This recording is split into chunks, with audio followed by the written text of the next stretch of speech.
not gonna just forget about that. Things will happen with young people and them spread it, gossip it.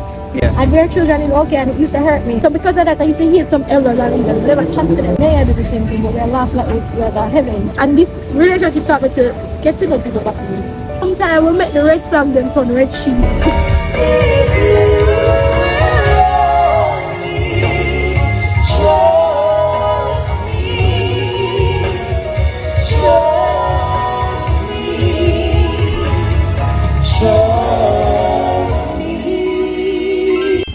It's been a while, very long time, over a month now since you haven't seen me. But guess what?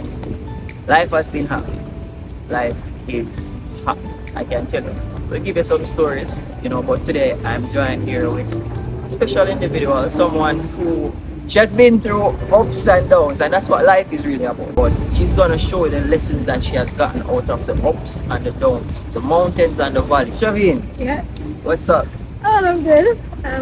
Glad to be here and finally share my story, not just to individual friends but more to the world. Yeah. Let people know that there's persons going through things and we can get through it. That's right. Just before we start, it's been over more than months, more than 6-7 months since you always see me and say, hey. Oh yes, because I remember it was a crusade and it came to me and I was like, alright man, no worries. But because I know when life starts, I say, alright, chum, forget. Even though the testimonies will never leave your head, but you go and get it out there because God has been good, so why not? Why not? Indeed. And when I came back to you and told you about this, you said it's the perfect time. Yes, it is, because right now we're free, so you don't have a lot of things going on. You don't have school, you don't have a lot of challenges coming up yet with life, so at this time I feel like I can breathe and then fully tell the story, because the story has come to a close, like a chapter. So there's a new part now to life is going to come. So before that new part comes, let's just talk about what happened. Alright, so I want to get a little bit down into getting to know that's it, right? Know where you actually born and grew. And so I was born in Clarendon. I grew up in Kingston. In a inner city. It wasn't really inner city, but it's not the worst of the worst. Yeah. I went to traditional art school. I did well. I went to community college, and then I ended up at NCU. It wasn't a choice I made. I would say it's just by chance. By chance? Yeah, it was just by chance. You're saying that NCU was never ever in your mind? Never in my mind. NCU, by the way, is Northern Caribbean University. That's an Adventist institution here in Jamaica, and that's really what she makes reference. We did it! We did it! We did it! Yes! Let me see what we did it! I know you had some struggles when you were with NCU, right? Now, I want to know, just before we go to the school, whilst growing up, was it that you had a background of family who people say, boy, I'm wealthy, we have it? What was it like? What were some of the struggles? Alright, to be honest, I wouldn't say I was wealthy, but I was comfortable.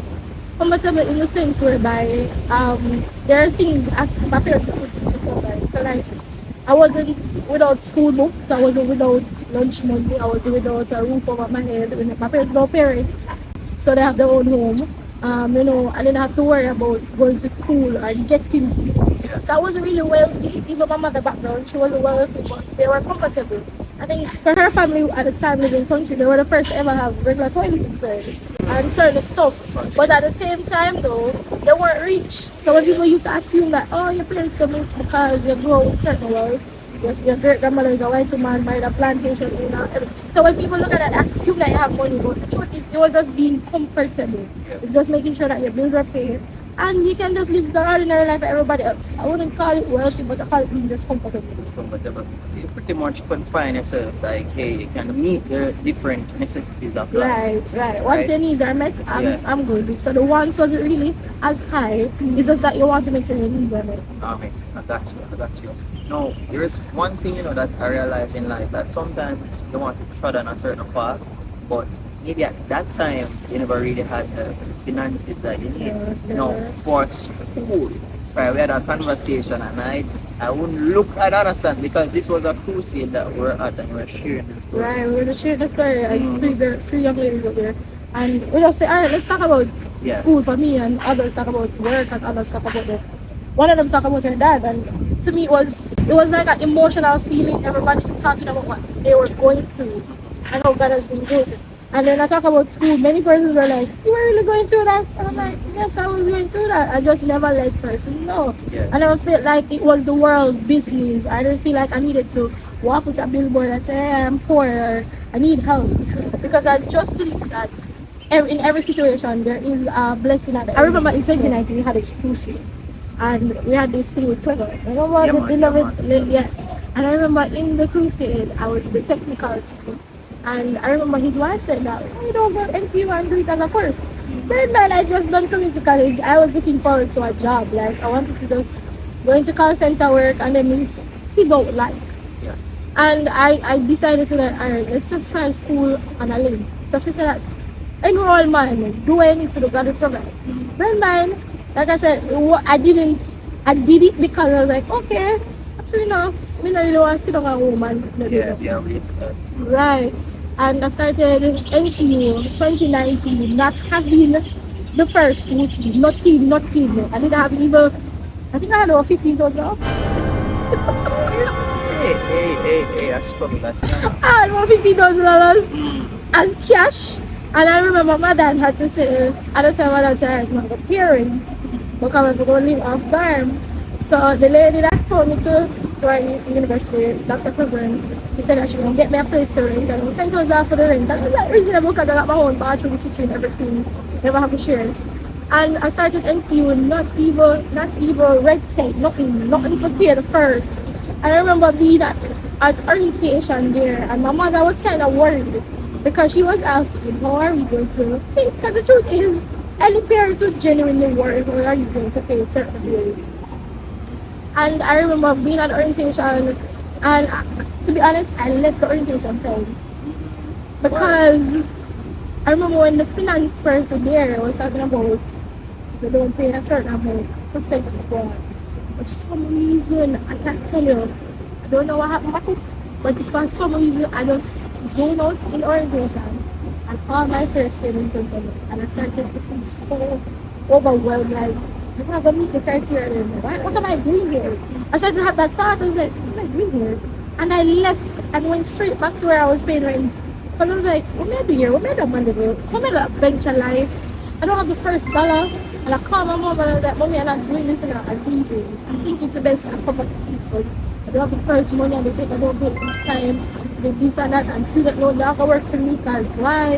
Who are going to be my beneficiary? I started to think about all of that. She's like, if I don't feel like staying, come home. I was like, that's the best thing my mother ever told me, come home. Like, that was, and I think that was there where I felt like all my feelings came about.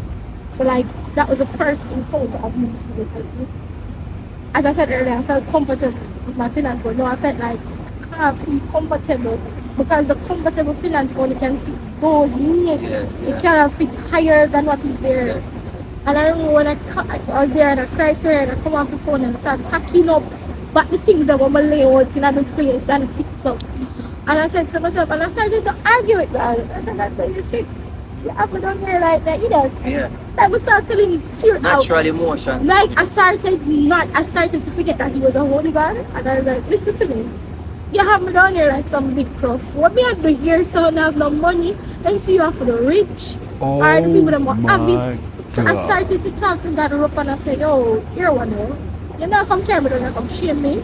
Because me not see where the money I can get provided. And that's where I started about that. I didn't even think it was a dialogue, it was more of a monologue because I felt like it was me alone talking. And I started to have this argument with him and we started talking and I talk about something. And I said, Lord, you not answer me. I start feeling like I say, you know what? I stopped talking. I just forget about God. I had that mindset that listen, I'm not going to be no more Christian. I'm done with this thing about God because I'm not seeing him working anything. Wednesday came, the Thursday came, and I don't see him do nothing. I'm going to pray. I'm going to say to him, say, if you don't come through for me the Friday 12 o'clock, then I'll leave the Saturday morning. Yeah, I tell him, say, if him don't come out Friday, come pay something for school, bear in mind I'm going to start. My mother never come to me same time too. So I'm going to start my class Thursday and Friday. So I got it 12 o'clock on Friday, I don't see nobody come over, so I'm on here help me. And then now already start for class because the man at finance time say, if you don't get the money, Miss Moody, and I never forget him. And I call him because I don't want to give him. I don't know if you're going to watch this. I would never forget what he said to me, say, If I can't afford it, don't come here. Literally tell me that if you can't afford it, don't come here. And I felt so bad. See, you basically had a little bit of struggle because you see your finances to carry you through at the Man, I start. tell you, it was a struggle. And it affected your trust in God at the time. Yeah, it not even affected the trust. It affected me believing that there was a God.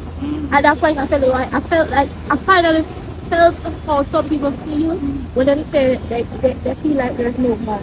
Yeah. Like I finally started to have that feeling like, if there's God there for true, why not do something for me? Say I'm helping children. And why people always talk about good testimonies and I'm not getting it. Like we hear people give God ultimatum like them there, and when I say no, I'm for them. And the fact that I gave him that 12 o'clock and I watched the clock, my cook, and I saw 12 o'clock come. No call, no even wait 1 o'clock. I'm saying, you know what, no God that exists. I said that in my mind and I don't said it out loud. I said that there's no God and I don't think I would ever want to go back to church. Because what makes sense going to church and I cannot feel the same goodness of God in my life like everybody else. Not knowing that God was being so good to me before, Yeah. but it felt like no when I needed him the most, it wasn't happening for me. That's the thing, sometimes God is silent in these moments, because when you really stop and you say, yo, Chavine, what go on? You know, see God and do nothing. Then you're behind in the background, just like do them, and come to just the end part of your story. How did you see God come through for you whilst you were ahead? Right? When you see how God come through, you see that breaking point there, I put all my trust back. Because I remember the same Friday, after 12 and I left school, got a call and somebody called me, I still can't find the number. Somebody called me and said, why are you not at school? Remember, I don't know what this is. I was like, I'm not at school because I don't have any money. And the person was like, you don't have the money. And I explained it to them that listen, I don't have the funds, I have to like the school to them. And the person said, alright, give me 15 minutes, I'm going to call them. I still don't know who it is to this day. Don't know who called me. And I remember when another person called me back, so like a gentleman, and he said to me that was an unfamiliar voice, he still didn't know who it is. And he said to me, hey, why you come to school? Because I paid the school fee. And I was like, pay my school fee? Because I was like saying to him, 2019, 33, 38, I started the lecture if you verify the right ID. So he's like, yeah, pay your school fee, I can't come to school. And I remember coming to school because I was still in denial because I said, let me go for verify if it's a prank. I was saying like, who is playing with my soul? And when I went there, I remember seeing this man and I still haven't met back this man there at the school again. I remember seeing this man come up to me and he said that, don't worry yourself, I paid for it. I started school for the semester. My full semester was paid. And I started school. And from there and then, my book is like semester after semester after semester. My school fees. I think that opened my faith more to God. And I started to apologize to him saying, I'm sorry for being so rough. But it opened my faith to realize that God don't work on my time, He work on His time.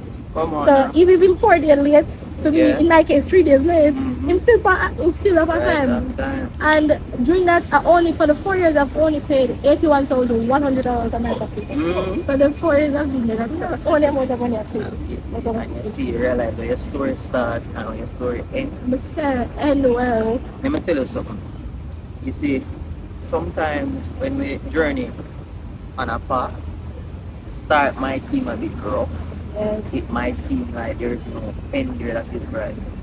And throughout life, as Christians, exactly, especially, we are gonna face these turbulent times, and you had to go through that time where God tested your faith. You went out and you branched out into a university which you never had any kind of interest to go in the first place. But God had to say, my child, step out in faith. I'm going to help you get through this. Yeah, you're gonna have times when you kind of doubt me, but I'm gonna work it out for you. And that's exactly what He did. And that's the same thing in the Christian life, And so, when you look at your life as a Christian, right? How has church really helped you in any way, shape, or form? Church has molded me in the way that it helped me to realize that the society that we live in, if you want to have a good background with God, you're able to overcome challenges. Because I work with people whereby them face look okay, but they're not going through it easily. You might be in the same rough path, but because of the God that you serve, you feel so happy. Yeah. And the church has molded me whereby I'm able to not only speak well or do things well, but even to be more mature with what's around me. You need to realize that there's higher than what is just in front of us, Yeah. in front of the reality. And there's better with God. Even when it seems that there's not better, there is better. Yes. And it reminds me that church is a safe haven. So, church. My mom was at the Christian, my dad wasn't. So for me, church was like a second family, helping me, growing me, molding me. Persons seeing the potential that I didn't see, Yeah. and helping me to go further. So now being at church, I now have a reason why I come to church. I remember when I was younger, I never really had that reason. I used to say, oh, my mother all the time to come. But now I say, listen, I come to church because this is how God has been for me. Yeah. And this is how church has grown me, and I have a purpose to teach other young people that there's more to church than just meeting that. Yep. There's something more important being here together. So church has played basically all my life my role. I've been in church when I was 8, and from there and then I've never left, and I've never felt like leaving. But there were times I thought of, but no, when I think about it, I'd rather to be in the church empty and not doing anything till God bring a sermon and touch me and ignite the flame than to leave and never return. I'm return with 6 months after I'm asleep. So I put it that way there. You know, say it was just recently I talked to my family and boy, you know, there are some people when they leave church, hard for them to come back. Right. You know, because the things out there in the world is like it's so captivating that you find yourself getting so indulgent and you know people find yourself want to come back because it's so nice. You feel like, yeah man, this is life itself. But you mentioned earlier that there were times that you wanted to leave. Right. What are some of those reasons why I want to leave? Because You're going to open cans of worms here today. the thing is, you know, it is so easy for people to say, hey, Yeah. come to church, but you see when the one them where you're closest to, you see when the sister will touch you on your toe and she not apologize, you see when Right. one over there so say, Right, boy, right. you're this and you're that, and you get so hot-headed and you say, yo, nah, come back yourself, you know? It puts you in a place where you just feel like, yo, God, Yeah. nah, come When I back. come back to church, So, let me hear some of your story that you have, God. Alright, first of all, Yeah. I feel like you love open cans of worms out here, right? But reasons why I wanted to leave was people. Mhm. There were, in my mind, there were so many hypocrites in my eyes. Mm. So much that I felt like it was so unfair to be in a house of hypocrites when I can just be out there in the world. Mm. That is actually, that's their purpose. Mhm. When your purpose is to serve God. So it's like there were times when even church people, older persons when they didn't look up to elders, leaders, touch like things will happen with young people and them spread it, gossip it, Yeah. and their children is okay, and it used to hurt me because I'm like, so I'm not important, so my life I can exploit it, Mhm. and somebody else, your kid's life, you keep it together. Yeah. So because of that, I used to hate some elders and leaders, but never chat to them. As young as me then, I never chat to them because I'm not chat to nobody. You know, my mother, I mean, I have no problem. Okay. So this is tell them. Mercy. And I had friends too. Like I had persons in the church that came to church, but they weren't living right. Yeah. So it made me feel evil, like, but defeated. I say, yo, I mean, since I come to church, I may do the same thing. Yeah, do the same thing. May I do the same thing, but they laugh like we're got heaven. Yeah, And it just made me feel bad and say, yo, I feel like it's either I come out of church and do my thing, or not a change. But the thing is, the change never felt like it was near to come, so the leaving seemed easier. Yeah. So even people that touch my car, and the relationship caused me to want to leave church. In some relationship, you make you move far from God. That you're there at church physically, but spiritually you don't know that they're already. So it's like you tell yourself, so better just take time to drip out physically. So there were times when why church was overwhelming, people, relationships, friends, everything. Why them some of them did hold some factors that even there were times when my mother used to ask me, now come to church because why if I live my life, God did tell. And I now me look back and I say, well, maybe they appear their heart to say, boy, I'm going to live my life. I can't live the life, come still not living the life. People are not living anything. But it goes to show that there were so many things that was tagging me to when the fun activities on Saturday. They now get for go. I say, yo, my life, you know what I mean? My son like wet bread. I'm like, what's sad? Where come from? I don't know. I say, what's sad? I say, but people are go like, no, I don't feel anyway, but like then when I see champs and Saturday, but then that young people think they want to go when they see certain parties, and I still don't know why I like it. Then I know right now because maybe and you have the free will, but still not even going on.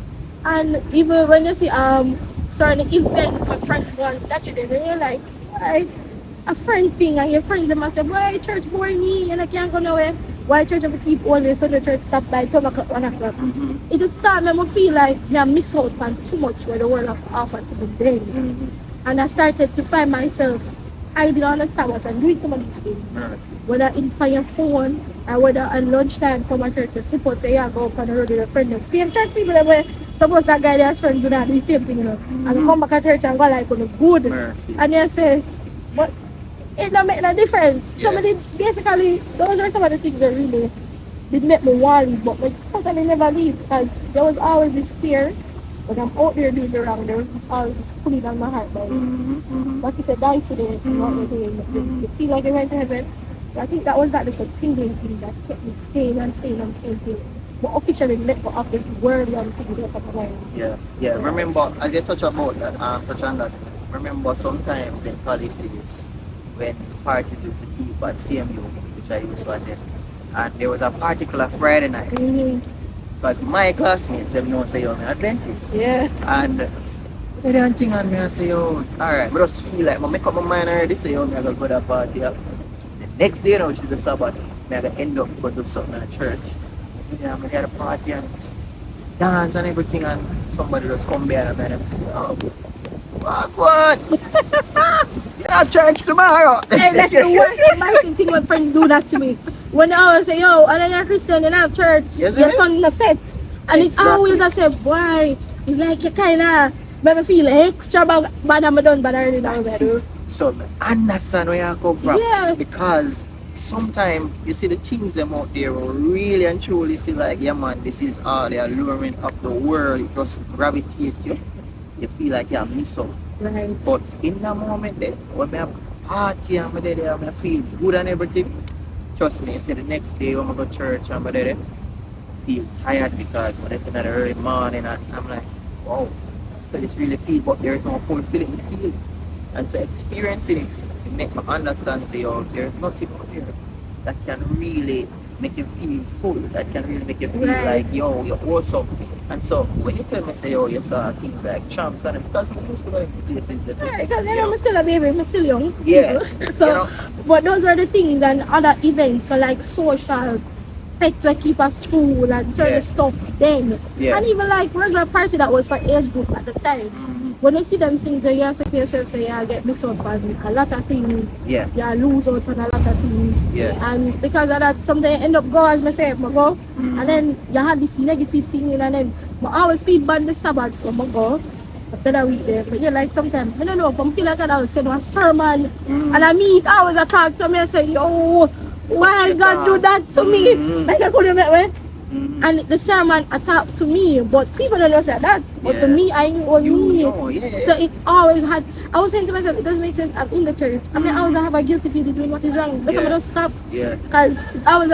If you don't have a guilty feeling when you're doing wrong and you're a Christian, that means you're totally never a Christian. That's the thing. See, the thing is when you're actually in the devil's camp. Right. Certain things your eyes not open. And I've learned this. Isn't it? And over the years, I realized, especially like doing business ventures. Realize say, hey, you know, I want to try to reach a certain level, and whatever seminar they have in on a Saturday, I'm like, I'm after there because I want to lead now. You know, I want to stop and say to myself, but no, this is not right. You know, and at the same one who will go, I'm going to sing right or something, I'm going to actually go to church and participate in this. But when I stop, I realize, say, hey, when you are following things outside of God's will, you end up not finding yourself feeling guilty yet. Until you reach down, deep, soak down into it, and you realize that you were really doing something of the enemy. The enemy I use the other time. You know, but when God say, oh my child, I have the plan for you. I've said this, follow this. It prick your heart. Make you feel like you want to convict and do the right thing. You know, so when you mentioned that just now, because the same thing reached me. You know, the same exact feeling like for the day of church and a sermon after I say, yo, just as I say, suppose you should pass today. what would you have to say to God? You get me? I say some of the influences that you had in the church, you think that those influences played a part in how you felt like some person they were part. They made you feel like you want to leave the church different. That was mainly your personal Well, experience. at the time, they made me want to leave because I felt hypocritical. Because me I say, what makes sense with the in here, and what makes sense with the in here, well, we're all the way a sinner. Like, we know we're not plan to stop now. But I would just go out there and done. I just had that feeling. And yes, we're all friends and we have our faults and our needs, but it was so hard to see that we're all the way a sink. Yeah. And yet still we are sink when we in the church, is that we are walk through church as a shortcut for the hill. Like that's how we just take the full long road and done. And it's then I had a realization that it makes sense. It makes sense in the sense that to stay, because when I look at my friends and myself, I realize that none of us wanted to leave the ark of safety.